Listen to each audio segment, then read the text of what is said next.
The spell did not bring you here. I did. Your aspects and memories will not work here. And for the one who could not see, your flaw has been lifted.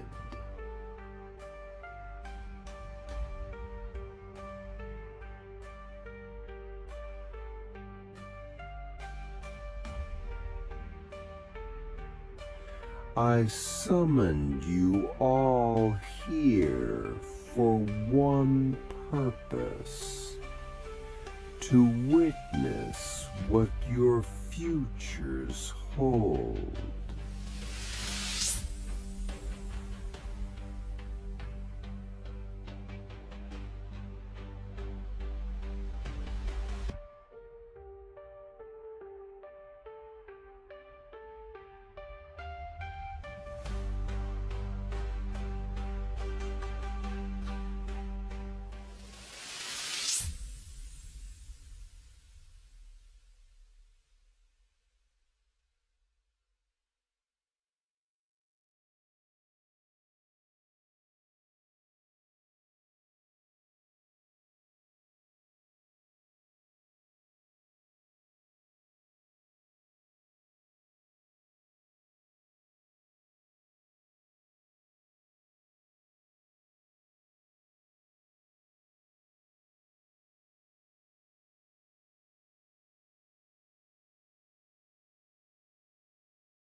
This world, Sonny, this cursed place, the dream realm. No, I won't be the first one to conquer the fourth nightmare. I will be the first one to conquer every nightmare. I'll go through them one after another, destroying anything and anyone who stands in my way. And when I get to the heart of the nightmare spell, I'm going to obliterate every part of it. I'm going to rip it to shreds. I'm going to decimate and bring it to ruin.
A frail-looking young man with pale skin and dark circles under his eyes was sitting on a rusty bench across from the police station.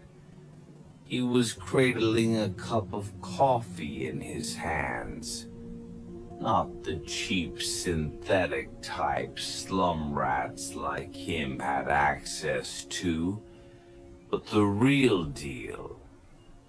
This cup of plant-based coffee, usually available only to higher-ranked citizens, had cost most of his savings. But on this particular day, Sonny decided to pamper himself. After all, his life was coming to an end.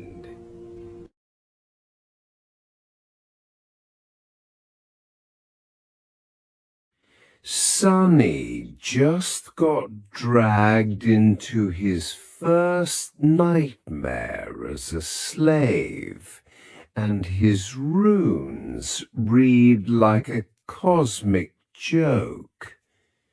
Name, Sunless.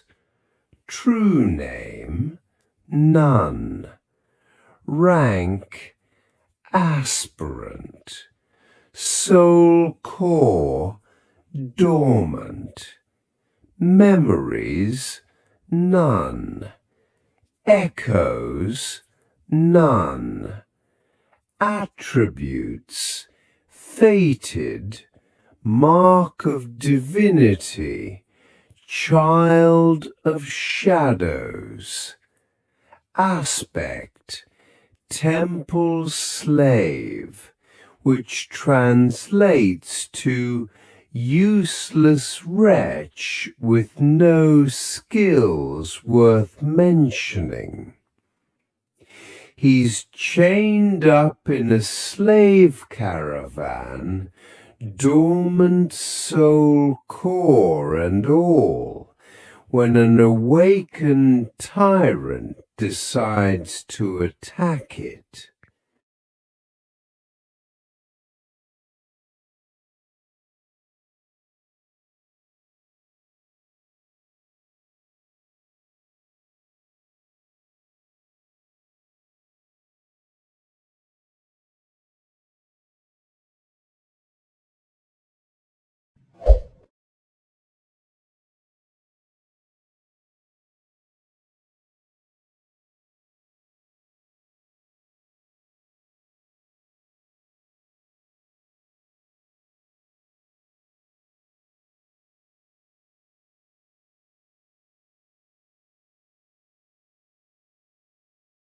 Sunny had known that Oro of the Nine was not a simple person all along. Not because of his skill and talent, but simply because of all the people in the nightmare.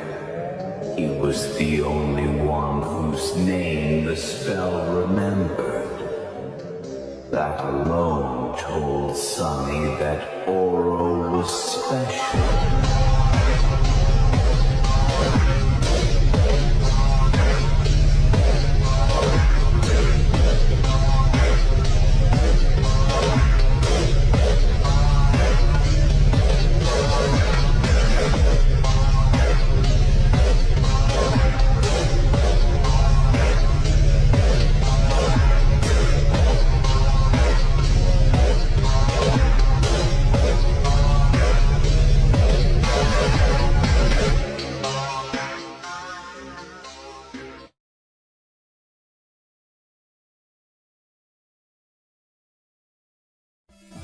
As Oro of the Nine was about to betray Sunny, at that moment the temple slave quotes, "What's a hypocrite to a treacherous shadow?"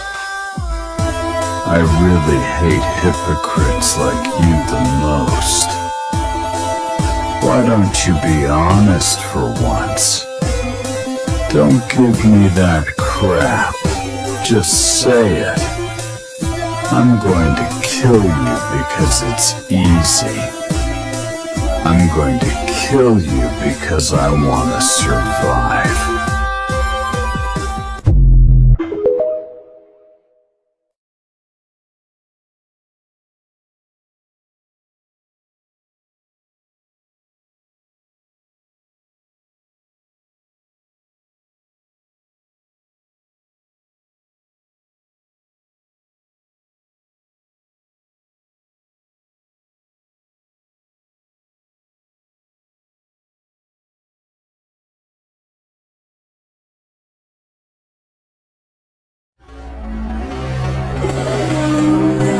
You know, when I just came here, I was ready to die. After all, in this whole world, two worlds actually, there's not a single soul who cares whether I live or die. When I'm gone, no one will be sad. No one will even remember that I existed. But then I changed my mind. Somewhere along the way, I decided to survive. I must survive no matter what, to spite you all.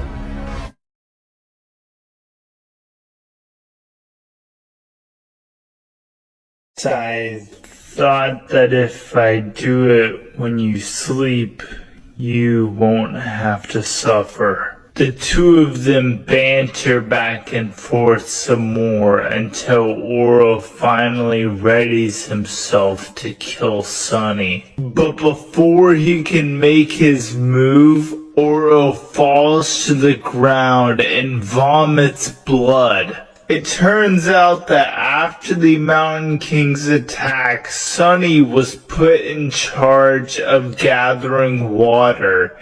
He used nearby poison berries to poison everyone else's water supply except for his own. This is what led Shifty and Scholar to end up in such a terrible state.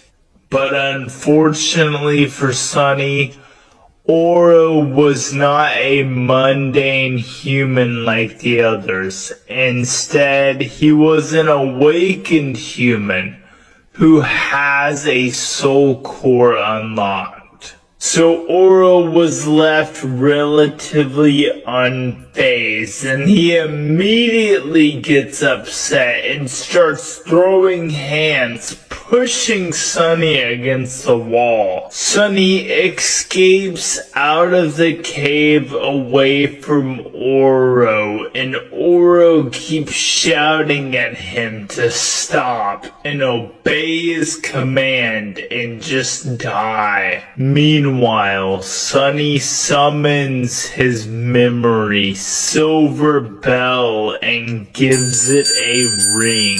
Oro keeps asking why he did that, not realizing that Sunny wasn't looking at Oro at all anymore.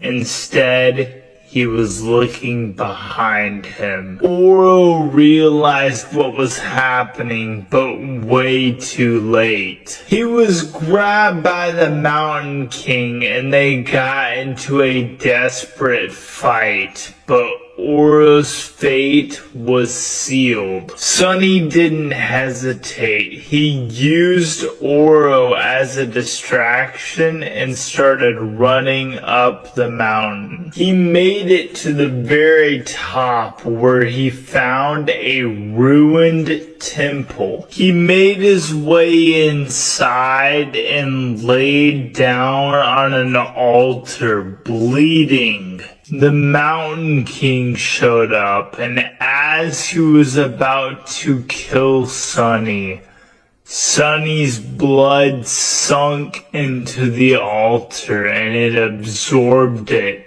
making himself a sacrifice to the gods. They were dead, but yet they listened. Shadow suddenly dragged the Mountain King back, pulling it in different directions and killing the Mountain King. Sunny was rewarded with the kill, and with that, his nightmare was over. He had survived.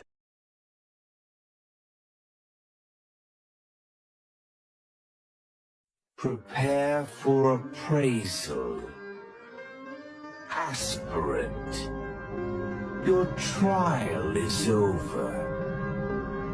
You have defeated a dormant beast, Mountain King's larva.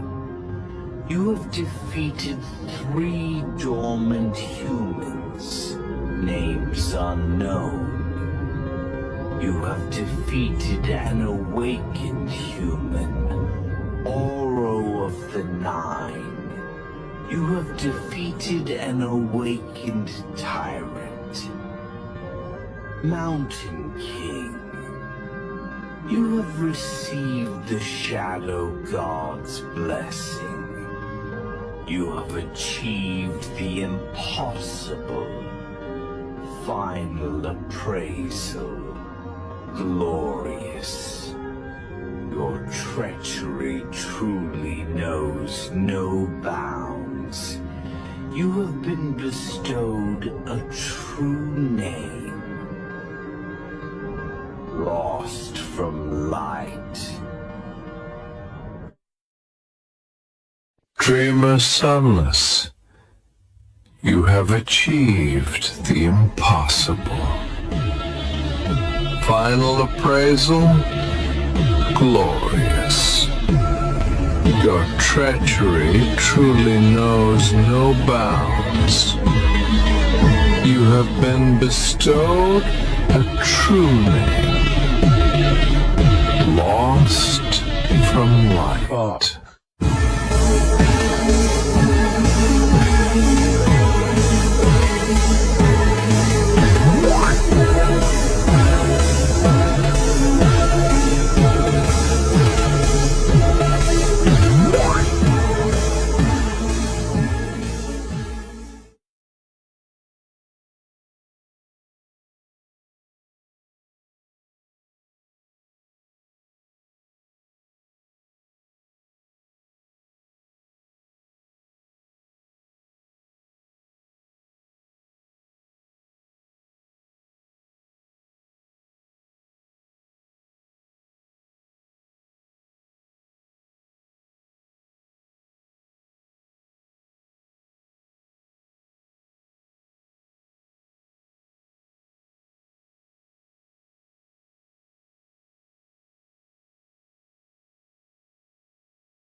You have been bestowed a true name. Lost from light. You are cursed by fate.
Welcome to the dream realm, Sunless.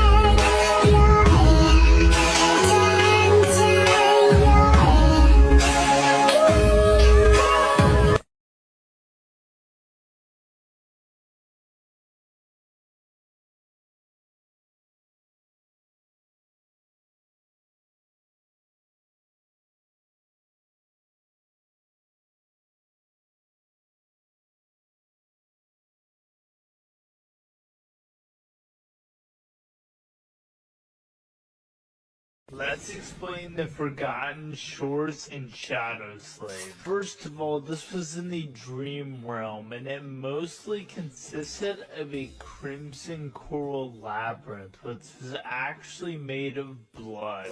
But this map shows some interesting things like this X right here. And this is where Sunny spent his first night in the Forgotten Shores on top of the Knight statue.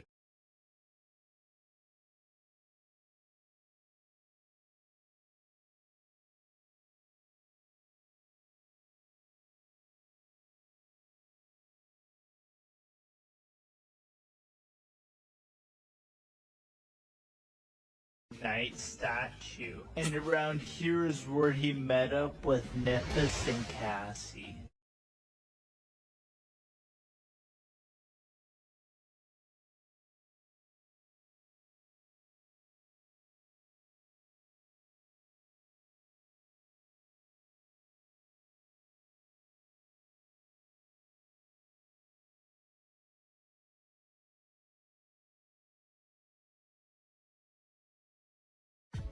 After a while, she answered in a flat tone.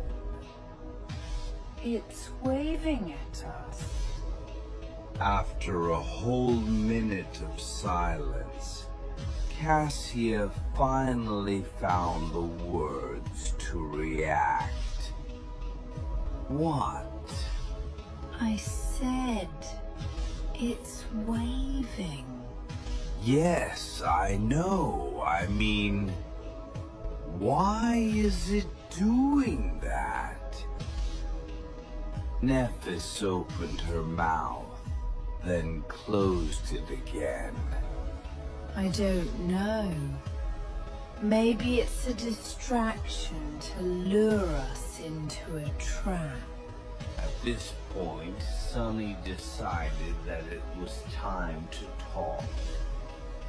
He inhaled deeply, then said in a friendly tone, "Actually, I just sent it ahead to make sure that you don't stab me with that sword before realizing that I'm human."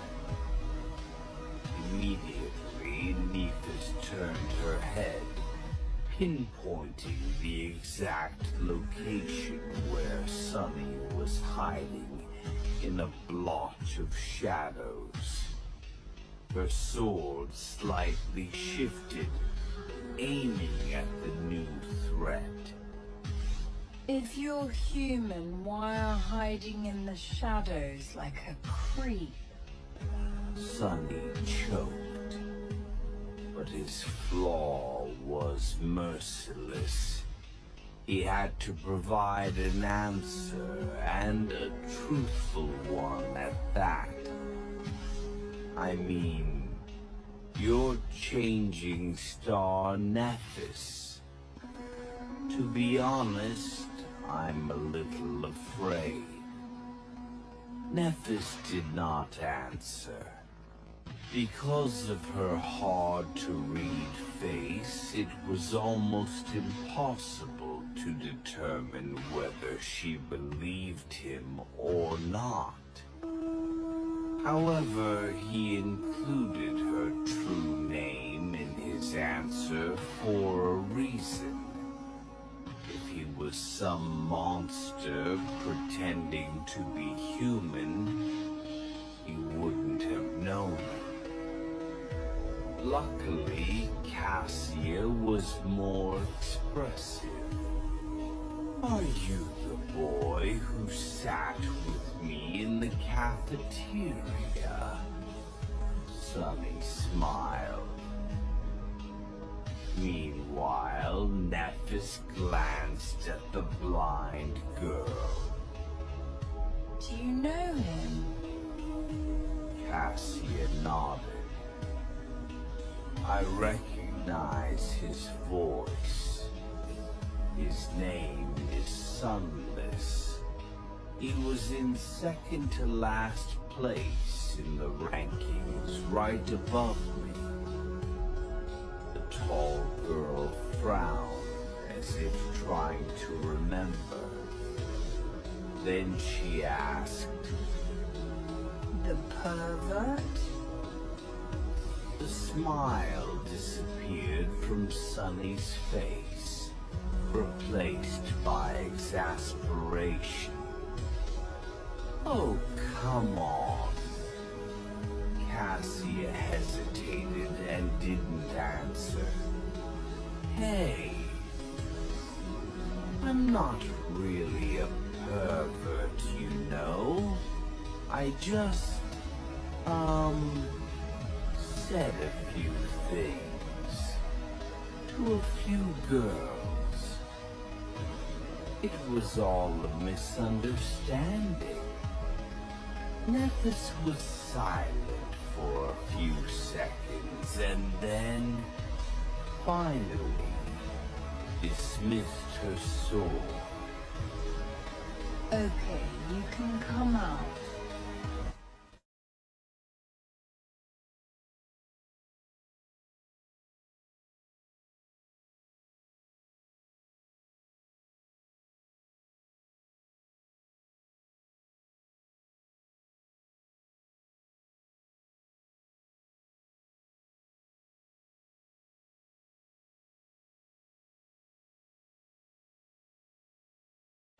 Cassie saw a vision of a colossal crimson spire reaching endlessly into the heavens. At its summit stood a dying angel, her light fading as hungry shadows slowly consumed her.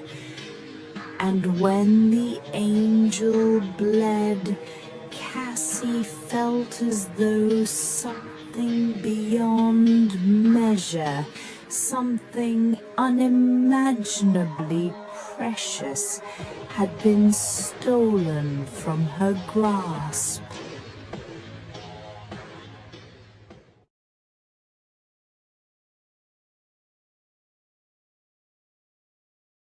Cassia looked into Sunny's eyes and asked him for one promise.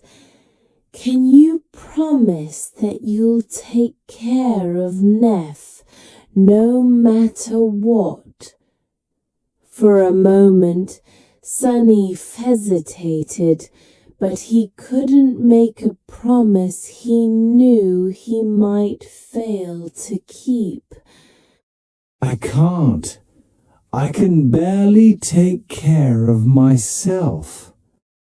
In that answer, Cassia saw something she had feared. The future she had witnessed was no longer just a vision. It was a path that was already beginning to unfold. And from that moment on, Cassia made a choice that would forever change the bond between them.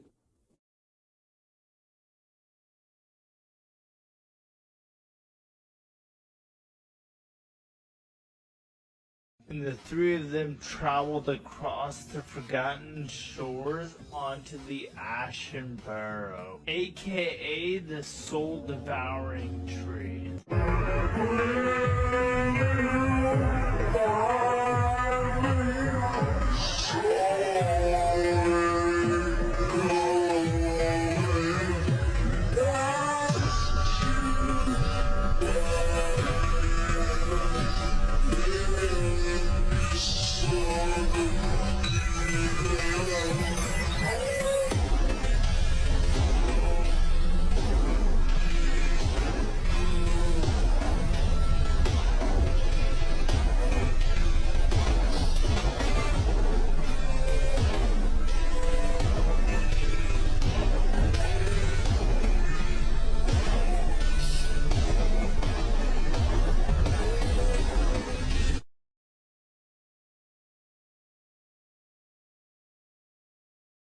You might be wondering, how exactly did they break free of this epic mind hex? Well, Sunny quickly climbed the soul-devouring tree, became the only human in history to kill a great devil with a single strike as a sleeper.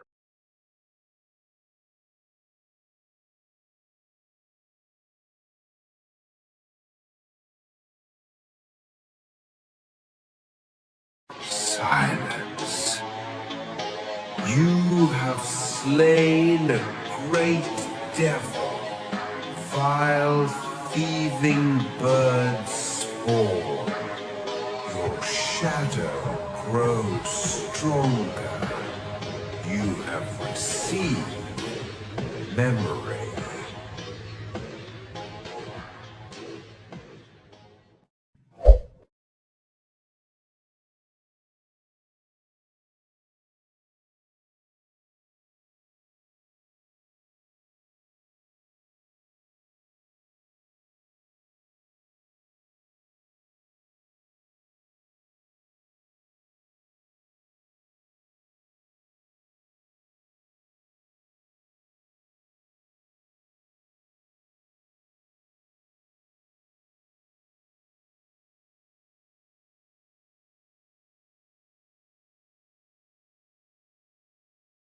After consuming the golden drop of ichor, Sunny endured unbearable pain as something ancient awakened within his blood. When the agony faded, he discovered a faint golden radiance flowing through his veins. Then the spell revealed the truth. He had inherited a part of Weaver's forbidden lineage.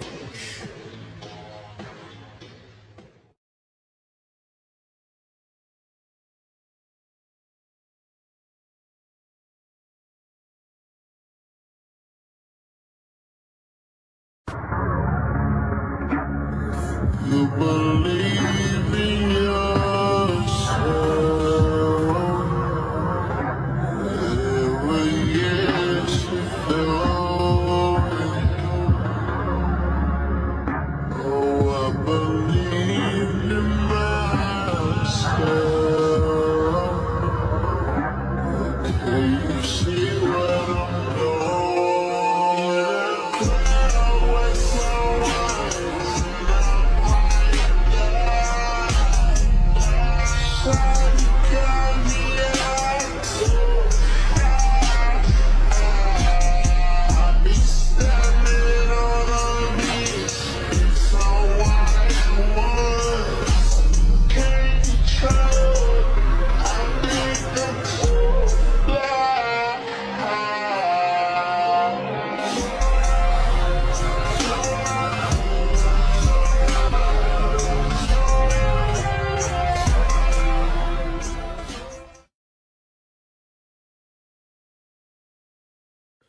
While struggling to maintain his own sanity beneath the Soul Devourer's influence, Sunny managed to convince Nephis to build a boat using only 3 words to reach the part of her mind that remained.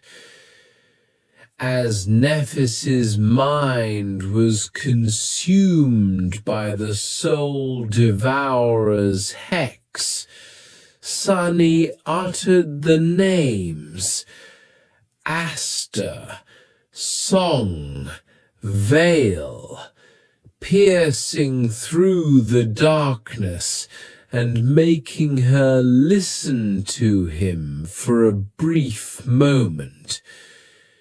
Shocked and bewildered, Nephis stared at him in disbelief and asked, How do you know these names? Who are you?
with the hex still clouding their minds, Sunny used those words to convince Nephis to create a boat, then forced them aboard and escaped the soul-devouring tree's grasp before they were completely lost.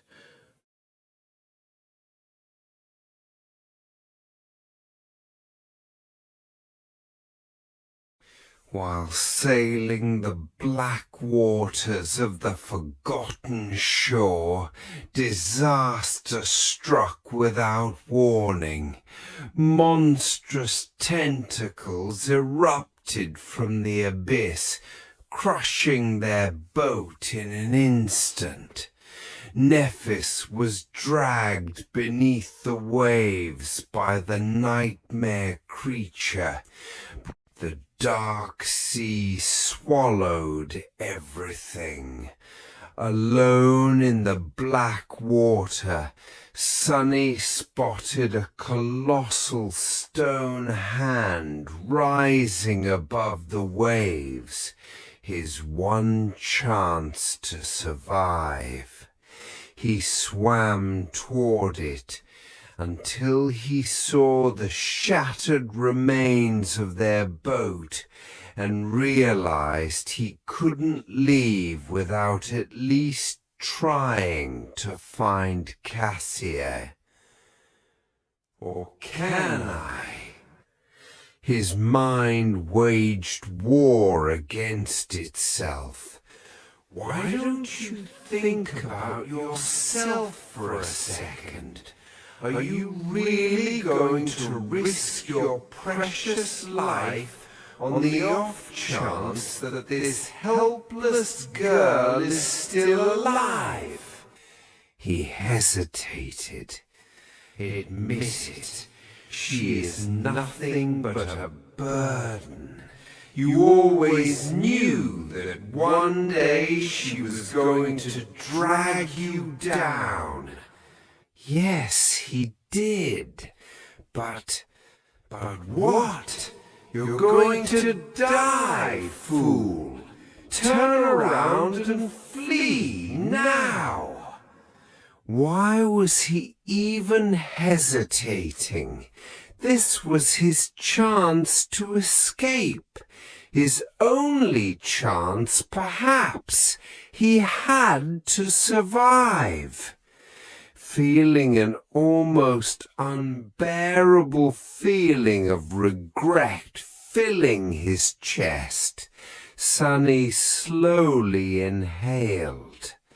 Then he gritted his teeth and dove down, heading back to the spot where their boat had been destroyed.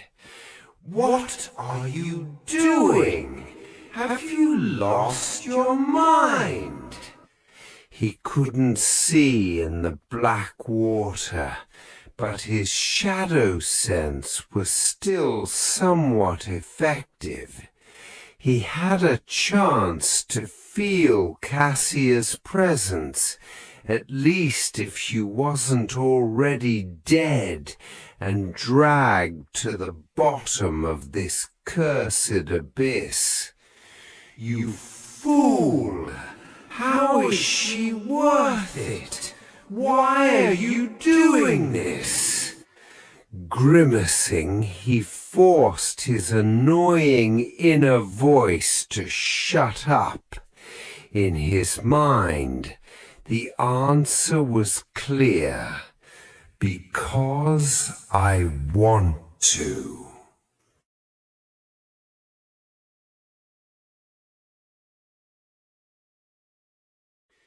Using his shadow sense, Sunny navigated through the darkness and the monster's countless tentacles until he finally found her, trapped and being dragged into the depths.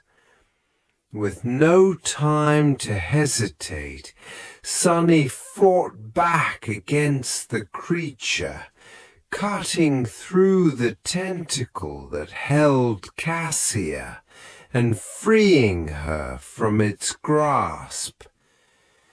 Sonny was finally able to turn his attention to Cassie to see how she was doing. What he sensed made him scowl. The blind girl was barely conscious. Holding the barely conscious girl in his arms, Sonny struggled toward the surface as the horror of the depths was now alerted to his location. Countless tentacles were already moving, surrounding them in an impenetrable barrier of flesh. A second or two later, they would be crushed to death in the devastating embrace of the sea monster. Then an incandescent radiance filled the vast expanse of the cursed sea, obliterating any sign of darkness. The explosion of light was so intense that it pierced through Sonny's eyelids and hurt his eyes. Sonny wasn't about to let this chance go. With his last remaining strength, Sonny swam toward the surface while carrying Cassia. His consciousness was already beginning to wane, slowly slipping into the cold clutches of empty nothingness. His muscles were spasming, devoid of oxygen for too long. And then, finally, Sonny's head broke the surface. Blinded by pain, he drew in a gasping breath and coughed uncontrollably. They made it. Trying to compose himself, Sonny looked around. The last remnants of the white radiance were long gone, erased as if they had never existed. The world was once again consumed by absolute darkness. However, far away in the east, the first light of dawn was about to shine from beyond the horizon. Catching the glimpse of the giant stone hand, Sonny gripped Cassia's shoulders and swam in that direction.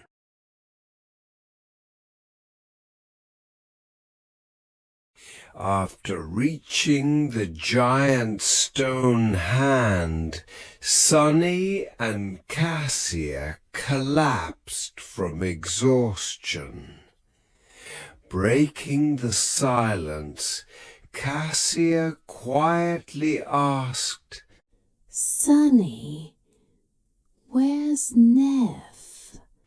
Unable to speak the answer aloud, Sonny endured the unbearable pain of resisting his flaw until the words finally escaped his lips. She's... Before he could finish, a pale hand emerged from the Black Sea. A battered Nephis slowly pulled herself onto the stone, her body mangled beyond recognition after battling the nightmare creature. Trembling, Sunny could only whisper, "It's Nephis."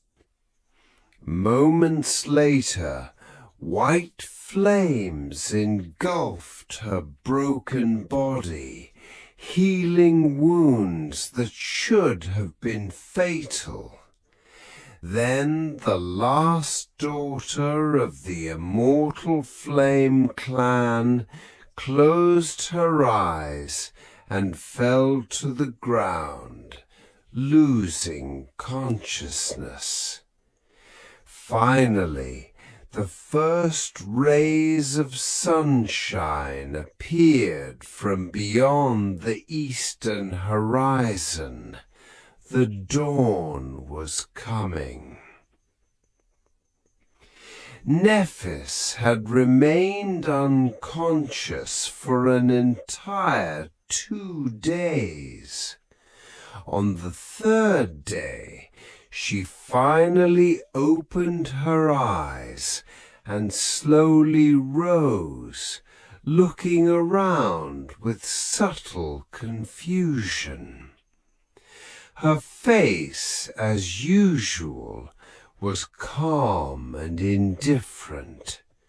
However, she did flinch a little when her gaze fell on Sunny, who was sitting at the top of the giant hand's index finger and grinning from ear to ear at her.